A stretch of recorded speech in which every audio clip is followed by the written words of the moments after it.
kulanti wacan saaxiibayaal kuna soo dhawaada barnaamijka raad raac oo aan idinku soo gudbinayno sheekooyin kala duwan oo la xiriira Soomaaliya iyo Itoobiya.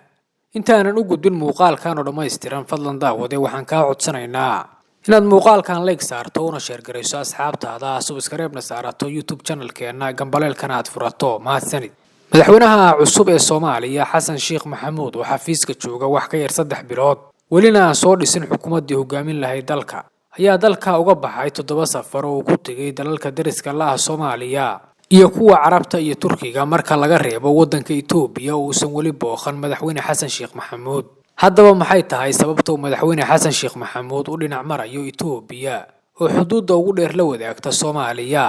madaxweynaha cusub ee Soomaaliya Xasan Sheekh Maxamuud waxa uu xiriir siyaasadeed waqti dheer la lahaa dawladaha Carabta isagoo dhawaan doorashadii uu ku guuleystay ee madaxweynaha Soomaaliya gacan dhaqaale oo xoog leh ka helay dawlado Carbeed. taas ayaana ka dhigan in madaxweyne Xasan Sheekh Maxamuud uusan waqti badan iyo qancin siyaasadeed midna siinayn Itoobiya oo taageeraysay madaxweynihii hore ee Soomaaliya Maxamed Cabdullaahi Farmaajo.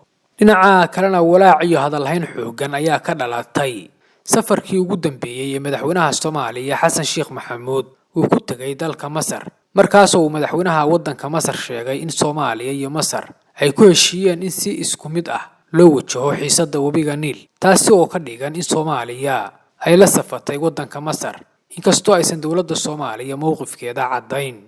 dhinaca kalena dagaalo maalmihii la soo dhaafay ka dhacayay xadka Itoobiya iyo Soomaaliya ay wadaagaan ayaa waxaa ka dhashay tuun xoog leh, waxaana jira siyaasiyiin dawladda madaxweyne Xasan Sheekh Maxamuud ku dhaliilaya inaysan wax waqti ah siin sidii dagaalkaas looga hortagi lahaa. waxayna dawladda Itoobiya ciidamo fara badan oo ka mid ah militariga Itoobiya keentay xuduudda ay wadaagaan Soomaaliya iyo Itoobiya, waxaana jira dad badan oo aaminsan in dawladda Itoobiya ay qorshooyin siyaasadeed ka leedahay ciidamada ay soo gelisay xadka ay wadaagaan Soomaaliya iyo Itoobiya.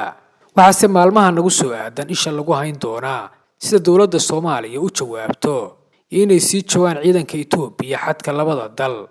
intaas ayaan ku soo koobaynaa barnaamijka raad raac oo aan ku dulmaranay wararkii ugu dambeeyay ee Soomaaliya iyo Itoobiya. kulanti dambe oo xiiso leh daawadayaal.